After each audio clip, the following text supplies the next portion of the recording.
새벽 4시 반, 침실을 가르는 전화벨 소리가 박효선을 잠에서 깨웠습니다. 20년 동안 미국에 살면서 새벽에 울리는 한국발 전화는 대개 좋지 않은 소식의 전령이었습니다. 효선은 침대맡 탁자에서 안경을 찾으며 전화기 화면을 확인했습니다. 언니 박미선의 번호였습니다. 효선아, 지금 빨리 TV 틀어봐. 언니의 목소리는 평소와 달랐습니다. 차분했던 언니가 이렇게 다급할 때는 정말 큰일이 났을 때뿐이었습니다. 효선은 서둘러 거실로 나가 리모컨을 찾았습니다. 케이블 뉴스 채널을 돌리자 화면 아래쪽으로 붉은 속보띠가 흘러갔습니다. 조지아주 현대자동차 LG에너지솔루션 합작 배터리 공장 대규모 단속, 475명 체포. 그 순간 효선의 가슴이 철렁 내려앉았습니다. 조카 준서가 바로 그곳에서 일하고 있었기 때문입니다. 조카 박준서는 한국 본사 협력사에서 파견된 장비 설치, 미시운전 담당 기술자였습니다.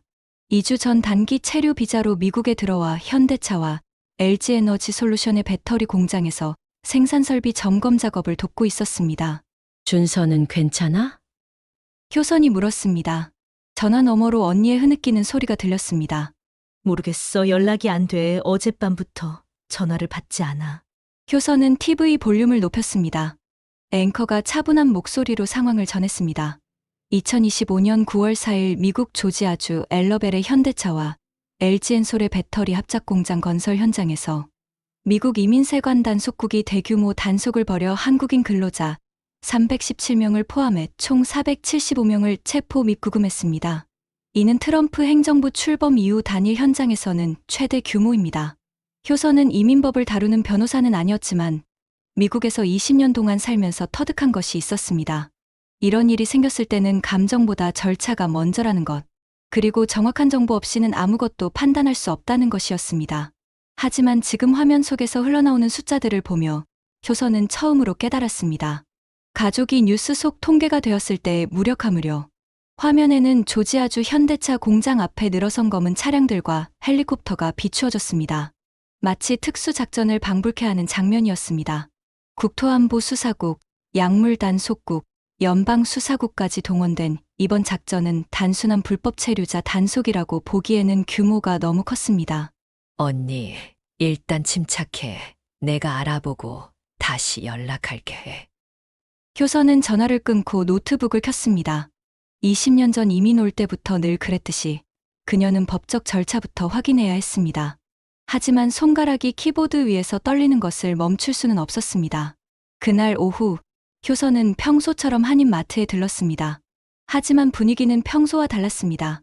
계산대 앞에서 몇몇 교민들이 휴대폰 화면을 들여다보며 수군거리고 있었습니다. 이게 말이나 되는 소리야? 우리가 얼마나 투자했는데. 트럼프가 뭐라고 했는지 봤어? 할 일을 했을 뿐이라고 하더라고. 효선은 장바구니에 김치와 두부를 담으며 그들의 대화를 들었습니다. 마트 사장 김 씨가 효선을 보더니 고개를 저었습니다. 뉴스 보셨죠? 정말 어이없는 일이에요. 현대랑 LG가 조지아에 얼마나 많은 일자리를 만들어주고 있는데 말이에요. 효선은 고개를 끄덕였습니다. 백악관에서 나온 공식 입장을 아침에 확인했기 때문입니다. 트럼프 대통령은 기자들 앞에서 미국 당국이 해야 할 일을 했을 뿐이라고 말했습니다. 그리고 한 기자가 한국은 1,500억 달러를 미국에 투자하기로 약속한 나라가 아니냐고 묻자 트럼프는 맞다. 대신 한국은 미국에게 자동차나 다른 물건을 팔 권리가 있지 않느냐. 이건 일방적인 거래가 아니다라고 답했습니다. 집으로 돌아온 효선은 교회 단톡방도 확인했습니다. 메시지들이 끊임없이 올라오고 있었습니다. 효선은 휴대폰을 내려놓고 창밖을 바라봤습니다. 조용한 교회 주택가 풍경은 여전했지만 그 평온함 뒤에 숨어있는 불안을 이제 모든 사람이 느끼고 있었습니다. 20년 동안 이곳에서 살면서 효선이 체감한 것은 법이란 때로는 관계와 맥락 속에서 해석되는 것이라는 점이었습니다.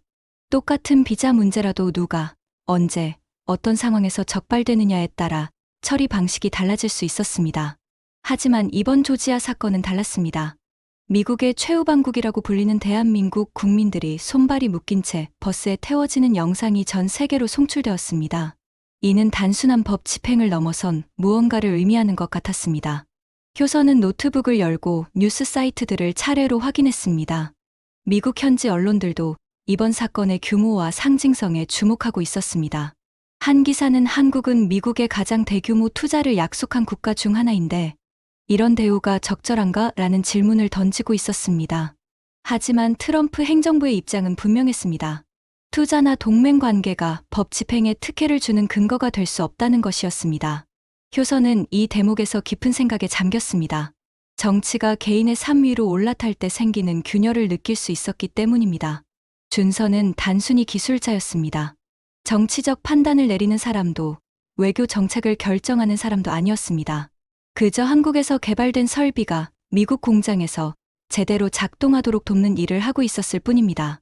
그럼 그가 지금 국가 간의 복잡한 관계 속에서 숫자로 분류되어 있었습니다. 효선은 시계를 보았습니다. 한국은 지금 새벽이었습니다. 하지만 언니는 아마 잠 못 이루고 있을 겁니다. 이틀 후 언니 미선으로부터 전화가 왔습니다. 효선은 마트에서 나와 차에 앉아 있던 참이었습니다. 효선아, 준서한테서 연락이 왔어. 짧게나마. 효선의 가슴이 뛰기 시작했습니다. 구금 시설에서 허용하는 짧은 통화였다고 언니가 설명했습니다. 5분도 채 안 되는 시간이었지만 일단 다치지는 않았다는 소식이었습니다. 면회 신청을 해달라고 하더라고. 가족이 와서 상황을 직접 확인해야 할 것 같다고. 언니의 목소리에는 안도와 걱정이 뒤섞여 있었습니다. 준서의 목소리가 많이 지쳐 있었다고도 했습니다. 그날 저녁 효선은 구금 시설에 대한 정보를 찾아봤습니다. 조카와 다른 구금자들이 머물고 있는 곳은 정부 기관이 아닌 민간 위탁 업체가 운영하는 시설이었습니다. 4년 전 미국 의회에서 공개된 조사 보고서를 찾을 수 있었습니다. 보고서 내용은 충격적이었습니다. 페인트가 벗겨지고 녹이 쓴 시설, 곰팡이가 핀 벽면, 제대로 작동하지 않는 변기, 벌레가 들끓는 환경이었습니다. 그리고 무엇보다 의료진이 충분하지 않아서 응급 상황에 제대로 대응하기 어렵다는 지적이 담겨 있었습니다. 효선은 노트북 화면을 응시하며 생각했습니다. 준서가 지금 그런 곳에 있다는 것이 믿어지지 않았습니다. 불과 열흘 전까지만 해도 그는 한국에서 화상회의를 하며 공정점검 일정을 조율하고 있었습니다. 협력사에서 파견된 장비 설치 및 시운전 담당 기술자로서 성실하게 자신의 역할을 해내고 있었습니다. 다음 날 아침, 효선은 언니에게 전화를 걸었습니다. 언니, 내가 조지아에 가볼게. 전화 너머로 언니의 망설임이 느껴졌습니다. 하지만 효선의 마음은 이미 결정되어 있었습니다. 뉴스와 보고서로만 상황을 파악하는 것과 직접 현장에서 확인하는 것은 다른 문제였습니다. 조카가 혼자가 아니라는 것을 알려주고 싶었고, 실제 상황이 어떤지 직접 봐야 어떻게 도울 수 있을지 알 수 있을 것 같았습니다. 효선은 온라인으로 조지아행 항공편을 검색했습니다. 내일 오전 일찍 출발하는 편이 있었습니다. 예약 버튼을 누르기 전에 그녀는 잠시 멈춰섰습니다. 20해 동안 미국에서 쌓아온 안정된 일상을 뒤로하고 불확실한 상황 속으로 들어가는 것이었습니다. 하지만 가족이라는 것은 그런 것이었습니다. 숫자로 분류되고 통계로 처리되는 세상에서 여전히 이름을 불러주는 사람이 필요한 것이었습니다. 효선은 마우스를 클릭했습니다. 조지아행 비행기에서 내린 효선은 렌터카를 빌려 현대차 공장이 있는 사바나 방향으로 향했습니다. 내비게이션의 파란 화살표를 따라 고속도로를 달리면서 그녀는 떠나기 전 적어온 연락처들을 다시 한번 확인했습니다. 한인회에서 추천받은 변호사, 영사관 담당자, 그리고 같은 처지의 가족들이 만든 임시 연락망의 번호들이었습니다. 휴게소에 들러 커피를 사면서 효선은 주변을 둘러봤습니다. 형광등 아래 몇몇 사람들이 휴대폰을 들여다보며 통화를 하고 있었습니다. 한국어가 들렸습니다. 자신과 같은 목적으로 이곳에 온 사람들인 것 같았습니다. 공장 근처에 도착했을 때는 오후 늦은 시간이었습니다. 효선이 상상했던 것보다 현장은 훨씬 복잡했습니다. 공장 정문에서 멀지 않은 곳에 임시로 설치된 듯한 천막과 테이블들이 보였습니다. 그 주변으로 사람들이 군집해 있었습니다. 효선은 차를 세우고 천천히 그곳으로 걸어갔습니다. 가까이 갈수록 혼란스러운 분위기가 느껴졌습니다. 여러 언어가 뒤섞여 들렸지만 통역은 부족해 보였습니다. 한국어로 된 안내문을 찾기 어려웠고 직원들은 영어로만 설명하고 있었습니다. 한 중년 여성이 효선에게 다가왔습니다. 같은 한국인이라는 것을 알아본 듯했습니다. 그 여성은 사흘째 이곳에서 대기 중이라고 했습니다. 아들이 구금되어 있는데 면회 절차가 복잡하고 시간이 많이 걸린다는 설명이었습니다. 효선은 임시 안내소로 향했습니다.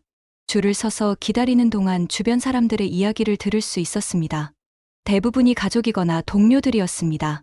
어떤 이는 출장으로 온 회계사의 아내였고, 다른 이는 설비 점검차 파견된 엔지니어의 형이었습니다. 모두 비슷한 상황이었습니다. 단기 체류 비자로 합법적으로 입국했지만 실제 작업 범위와 비자 종류 사이의 회색지대에서 문제가 생긴 것이었습니다. 효선의 차례가 되었을 때 담당자는 피곤해 보였습니다. 면회 신청서를 작성하는데 1시간 가까이 걸렸습니다. 구금자의 정확한 이름, 생년월일, 입국 날짜, 체류 목적 등을 모두 기재해야 했습니다. 임시 숙소로 향하면서 효선은 라디오를 켰습니다. 지역 뉴스에서 이번 사건을 다루고 있었습니다. 앵커는 이번 단속이 트럼프 행정부 출범 이후 단일 현장에서는 최대 규모라고 전했습니다. 475명이 체포되었고 이 중 상당수가 한국 국민이라는 보도였습니다. 모텔에 체크인한 후 효선은 언니에게 전화를 걸었습니다. 현장 상황을 간단히 설명하고 면회까지는 시간이 걸린다고 전했습니다. 그리고 혼자가 아니라는 것, 같은 처지의 사람들이 많다는 것도 알려줬습니다. 창밖으로 보이는 공장의 불빛을 보면서 효선은 생각했습니다. 저 안에서 준서와 수백 명의 사람들이 각자의 사연을 안고 기다리고 있을 것이었습니다. 다음 날 아침, 효선은 모텔 로비에서 간단한 아침을 먹고 있었습니다. 플라스틱 의자에 앉아 토스트와 커피로 끼니를 때우는 사람들이 여러 보였습니다. 어제와 같은 얼굴들이었습니다. 옆 테이블에 앉은 50대 남성이 효선에게 말을 걸었습니다. 김동영라고 자신을 소개한 그는 동생이 구금되어 있다고 했습니다. 동생은 회계법인에서 파견된 회계사로 현대차 미국 법인의 설립 관련 업무를 지원하러 왔다가 이런 일을 당했다고 설명했습니다. 동생이 비원 비자로 왔거든요. 회의 참석용으로는 맞는 비자인데 실제로는 며칠 더 머물면서 서류 검토 작업을 했어요. 그게 문제가 된 것 같아요. 김 씨의 설명을 들으며 효선은 이번 사건의 복잡함을 이해하기 시작했습니다. 체포된 사람들은 명백한 불법 체류자들이 아니었습니다. 대부분 무비자 전자여행허가나 비원, B2 단기 비자로 합법적으로 입국한 사람들이었습니다. 문제는 비자의 명목과 실제 수행한 업무 사이의 미묘한 차이였습니다. 로비 한쪽에서는 40대 여성이 통화를 하고 있었습니다. 남편이 LG에너지 솔루션에서 파견된 엔지니어라고 했습니다. 배터리 생산 라인의 안전 규격 점검을 위해 왔는데 이런 기술적 업무가 관광이나 단순 회의 목적의 비자 범위를 벗어난다고 판단된 것 같다고 했습니다. 효선은 자신의 상황을 설명했습니다. 조카 준서가 협력사에서 파견된 장비 설치와 시운전 담당 기술자라고 했을 때 다른 사람들이 고개를 끄덕였습니다. 비슷한 경우가 많았기 때문입니다. 문제는 이런 업무를 위한 적절한 비자를 받으려면 2~3달이 걸린다는 거예요. 김 씨가 말했습니다. 그래서 지금까지는 빨리 나오는 비자로 와서 일하는 게 관행이었거든요. 10년도 넘게 그렇게 해왔어요. 효선은 이 말에 주목했습니다. 10년 이상 지속된 관행이라는 것은 이번 단속이 단순한 법 집행이 아닐 수도 있다는 의미였습니다. 지금까지 문제 삼지 않았던 것을 갑자기 엄격하게 적용한 데에는 다른 이유가 있을 것이었습니다. 점심시간이 되자 사람들은 각자 변호사나 영사관 담당자를 만나러 흩어졌습니다. 효선도 예약된 변호사 상담을 위해 시내로 향했습니다. 변호사 사무실은 생각보다 붐볐습니다. 대기실에 앉아 있는 동안 효선은 다른 가족들과 더 많은 이야기를 나눌 수 있었습니다. 한 가족은 아버지가 현대차 본사에서 파견된 품질관리 담당자라고 했습니다. 미국 공장의 생산 품질을 한국 기준에 맞춰 조정하는 일을 하고 있었다고 했습니다. 또 다른 가족은 아들이 설비업체에서 나온 기술자로 생산 라인의 자동화 시스템을 점검하고 있었다고 설명했습니다. 효선의 차례가 되어 변호사와 면담을 할 때 변호사는 중요한 점을 지적했습니다. 핵심은 실제로 어떤 일을 했는지 입증하는 것입니다. 단순한 시찰이나 회의가 아니라 실질적인 노동이었다면 문제가 될 수 있지만 기술 자문이나 점검 업무라면 해석이 달라질 수 있어요. 이때 효선은 준서가 항상 뭐든 꼼꼼하게 기록하던 습관을 떠올렸습니다. 공정 체크리스트, 안전교육 이수 기록, 공장 출입 로그까지 모든 것을 정확히 기록해 두었을 것이었습니다. 그 기록들이 준서의 업무가 단순한 노동이 아닌 기술적 자문과 점검이었음을 증명하는 중요한 증거가 될 수 있었습니다. 모텔로 돌아오는 길에 효선은 희망을 느꼈습니다. 각자 다른 사연을 가진 사람들이었지만 모두 합법적인 목적으로 왔고 그것을 입증할 수 있는 자료들을 가지고 있었습니다. 면회 허가가 나기까지 이틀이 더 남은 저녁, 효선은 모텔 방에서 지역 뉴스를 보고 있었습니다. 조지아 현지 방송국에서 단속 당일 촬영된 영상을 다시 보여주고 있었습니다. 화면에는 군용 차량과 다수의 정부 차량들이 현대 LG 배터리 공장에 진입하는 모습이 나왔습니다. 헬리콥터까지 동원된 대규모 작전이었습니다.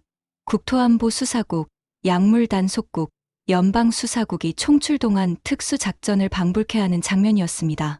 그리고 영상 후반부에는 한국 국민들이 손에 수갑을 차고 버스에 일렬로 줄을 선 채 탑승하는 장면이 나왔습니다. 다리와 손에 쇠사슬이 묶이는 모습까지 고스란히 공개되었습니다. 효선은 그 영상을 보며 가슴이 먹먹해졌습니다. 저 사람들 중 한 명이 준서일 수도 있었기 때문입니다. 뉴스는 이어서 백악관의 공식 입장을 전했습니다. 트럼프 대통령이 기자들 앞에서 한 발언이 다시 한번 재생되었습니다.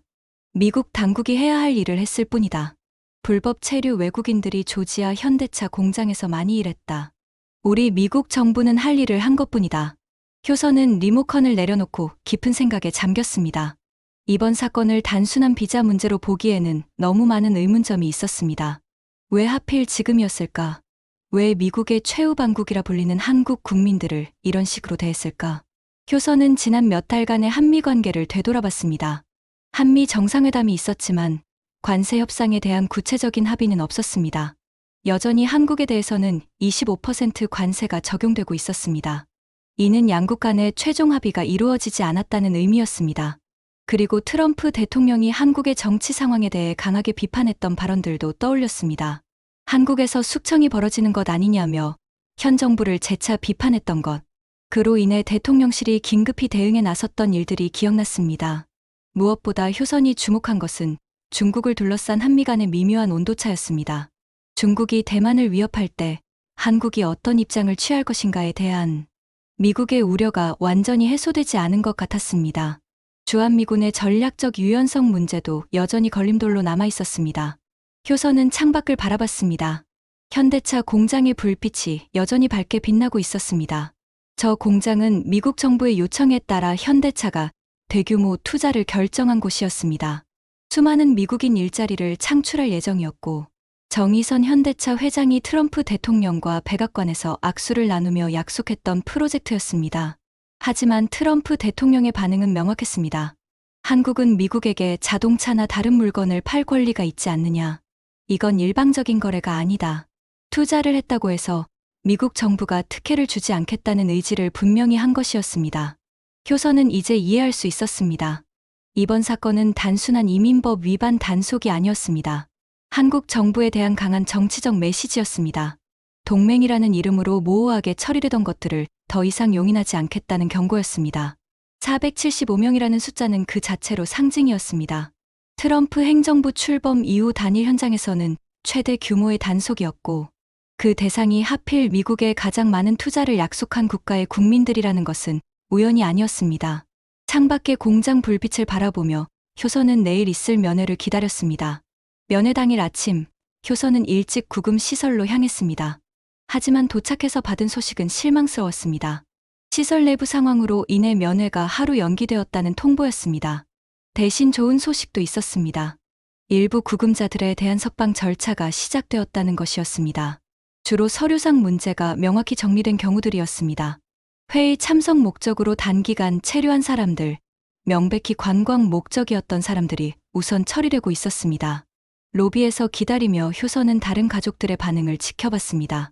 어떤 이들은 안도의 한숨을 쉬었고, 어떤 이들은 더욱 불안해했습니다. 왜 자신의 가족은 포함되지 않았는지 궁금해하는 표정들이었습니다. 효선도 마찬가지였습니다. 조카의 이름은 석방 대상자 명단에 없었습니다. 장비 설치 및 시운전이라는 그의 업무가 단순한 회의나 시찰보다 복잡하게 분류된 것 같았습니다. 그날 저녁, 효선은 모텔 방에서 언니에게 전화를 걸었습니다. 면회가 연기되었다는 소식과 함께 일부 구금자들의 석방이 시작되었다고 전했습니다. 준서는 아직 명단에 포함되지 않았지만 그가 가져온 작업일지와 출입 기록들이 도움이 될 것이라고 설명했습니다. 전화 너머로 언니의 한숨이 들렸습니다. 효선은 하루 종일 파악한 정보들을 차근차근 정리해서 전했습니다. 석방 과정이 단계적으로 이루어지고 있다는 것, 업무의 성격에 따라 검토 시간이 다르다는 것, 그리고 변호사들이 적극적으로 대응하고 있다는 것이었습니다. 밤이 깊어갈수록 효선의 마음도 무거워졌습니다. 창밖으로 보이는 공장의 불빛은 여전했지만 그 안에서 준서가 어떤 하루를 보내고 있는지 알 수 없었습니다. 구금 시설의 열악한 환경을 생각하면 잠이 오지 않았습니다. 다음 날 아침 로비에서 만난 김 씨로부터 좋은 소식을 들었습니다. 그의 동생이 석방 대상자에 포함되었다는 것이었습니다. 회계 업무가 기술적 자문 범주로 분류되어 문제가 해결된 것 같다고 했습니다. 기술자들의 경우 조금 더 시간이 걸리는 것 같다는 그의 말은 위로가 되었지만 동시에 현실을 일깨워주기도 했습니다. 같은 회사, 같은 프로젝트에 참여했더라도 개별적인 상황에 따라 처리 속도가 달랐습니다. 그날 오후 효선은 드디어 면회 허가를 받았습니다. 내일 오전에 15분간 준서를 만날 수 있다는 통보였습니다. 너무 오래 기다린 소식이었습니다. 언니에게 전화를 걸어 소식을 전했을 때 전화 너머로 흐느끼는 소리가 들렸습니다. 효선은 마음이 아팠습니다. 언니는 아들이 이런 상황에 처한 현실을 받아들이기 어려워하는 것 같았습니다. 효선은 조용히 말했습니다. 준서는 잘못한 게 없다고, 이 모든 상황이 정리되면 당당하게 돌아올 수 있을 거라고 했습니다. 그날 밤 효선은 면회에서 조카에게 전할 말들을 정리했습니다. 엄마의 안부, 한국에서의 상황, 그리고 무엇보다 그가 혼자가 아니라는 것을 알려주고 싶었습니다. 다음 날 면회실은 생각보다 작았습니다. 플라스틱 의자 2개와 작은 테이블, 그리고 그 사이를 가르는 투명한 칸막이가 전부였습니다. 효선은 15분이라는 제한된 시간을 의식하며 준서를 기다렸습니다. 문이 열리고 준서가 들어왔을 때 효선은 가슴이 철렁했습니다. 평소보다 야윈 얼굴과 지친 눈빛이었지만 다행히 건강해 보였습니다. 준서는 이모를 보자 안도의 미소를 지었습니다. 짧은 시간 동안 효선은 가장 중요한 것들을 전했습니다. 엄마가 걱정하고 있다는 것, 변호사가 적극적으로 대응하고 있다는 것, 그리고 그의 작업 일지와 출입 기록이 중요한 증거가 될 것이라는 점이었습니다. 준서는 자신의 상황을 간단히 설명했습니다. 다른 구금자들과 함께 지내고 있는데 대부분이 H1B 취업비자가 아닌 비원 단기 상용비자나 에스타 전자여행허가로 작업을 하다가 같은 처지가 되었다고 했습니다. 시설은 열악했지만 서로 도우며 버티고 있다고 했습니다. 면회가 끝나고 나오는 길에 효선은 담당 직원으로부터 중요한 소식을 들었습니다. 한국과 미국 정부 간 교섭이 진행 중이라는 것이었습니다. 그로부터 이틀 후인 9월 10일 새벽, 효선의 휴대폰이 울렸습니다. 언니에게 온 전화였습니다. 목소리에는 믿을 수 없다는 듯한 기쁨이 담겨 있었습니다. 한국 정부로부터 연락이 왔다는 것이었습니다. 준서를 포함한 한국인 구금자 317명이 내일 새벽 석방된다는 소식이었습니다. 효선은 서둘러 구금시설로 향했습니다. 도착했을 때 이미 많은 가족들이 몰려 있었습니다. 모두 같은 소식을 듣고 달려온 사람들이었습니다. 담당자들은 바쁘게 움직이며 석방 절차를 진행하고 있었습니다.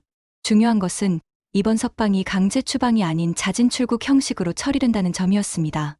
이는 추방 기록이 남지 않아 향후 미국 재입국 시 불이익이 없다는 의미였습니다. 한미 양국 정부의 교섭을 통해 피해를 최소화하는 방향으로 합의가 이루어진 것이었습니다. 다음 날 오전, 준서가 석방되었습니다. 다시 만난 조카는 많이 지쳐 보였지만 자유의 공기를 마시며 깊게 숨을 들이켰습니다. 효선은 그를 꽉 껴안았습니다. 이모, 정말 고생 많으셨어요. 준서의 말에 효선은 고개를 저었습니다. 진짜 고생은 조카가 했기 때문이죠. 송환자들은 모두 하츠필드 잭슨 애틀랜타 국제공항으로 향했습니다. 기업 측에서 비용을 부담한 전세기가 대기하고 있었습니다. 공항에는 석방된 한국인 노동자들과 그 가족들이 모여 있었습니다.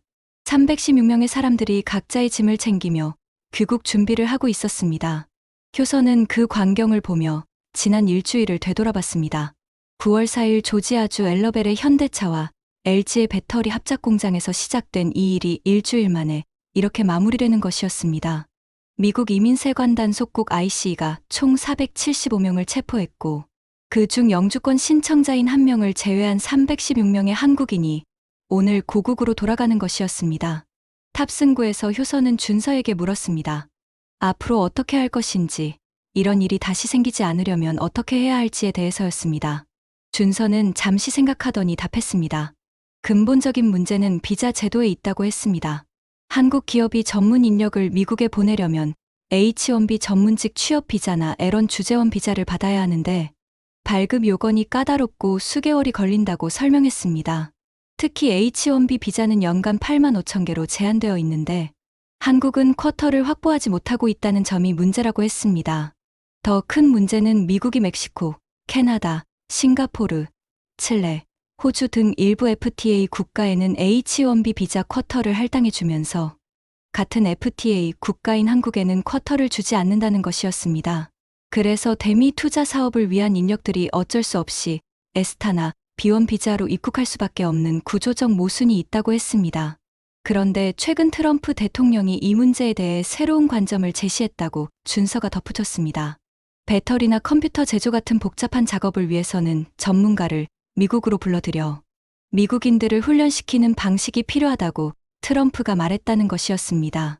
그리고 조지아 사건을 관심 있게 지켜보며 전문가 유치와 미국인 교육을 위한 방안을 마련하겠다고 했다는 소식이었습니다. 준서는 이것이 희망적인 신호라고 생각한다고 했습니다. 트럼프가 대미 투자를 환영하며 훌륭한 기술력을 지닌 인재를 합법적으로 데려와 세계적 수준의 제품을 생산하길 바란다고 했고, 이를 신속하고 합법적으로 실현할 수 있도록 하겠다고 약속했기 때문입니다. 대신 그 대가로 미국 노동자들을 고용하고 교육해달라는 조건이었습니다. 준서는 이제 이민법을 존중하면서도 전문 인력, 교류가 원활해질 수 있는 새로운 프레임워크가 만들어질 수 있을 것 같다고 말했습니다. 전 세기가 이륙하는 것을 보며 효선은 생각에 잠겼습니다. 이번 일을 겪으면서 그녀가 느낀 것은 개인과 정치, 가족과 국가 사이의 복잡한 관계였습니다. 하지만 결국 중요한 것은 사람이었습니다. 조지아 현대차 공장 단속 사건은 이렇게 마무리되었습니다. 한미 양국 정부의 교섭을 통해 외교적으로 해결되었고, 노동자들의 권리와 안전이 보호받는 방향으로 결론이 났습니다. 하지만 이 사건은 앞으로 한미 경제 관계와 비자 시스템에 대한 점검과 개선의 필요성을 제기했습니다. 효선에게는 그 모든 정치적 의미보다 중요한 것이 있었습니다. 가족이 무사히 집으로 돌아왔다는 것, 그리고 어려운 시간을 함께 견뎌낸 사람들과의 인연이었습니다. 오늘 이야기는 어떠셨나요? 여러분의 생각이 정말 궁금해요. 댓글로 알려주세요. 구독과 좋아요는 컨텐츠 제작에 큰 힘이 되는 거 아시죠? 오늘도 함께해 주셔서 진심으로 감사합니다. 따뜻한 인생 스토리였습니다.